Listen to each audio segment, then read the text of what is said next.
பூமியே புதிதானதே இவள் மழலையின் மொழி கேட்டு. ஓ தாயாக தந்தை மாறும் புது காவியம். ஓ இவன் வரைந்த கிறுக்கலில் இவளோ உயிரோவியம். இரு உயிர் ஒன்று சேர்ந்து இங்கு ஓர் உயிராகுதே.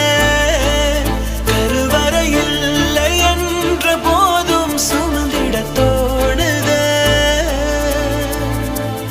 வெளியோரம் ஈரம் வந்து குடை கேட்குதே. ஆரிரோ ஆராரிரோ இது தந்தையின் தாலாட்டு.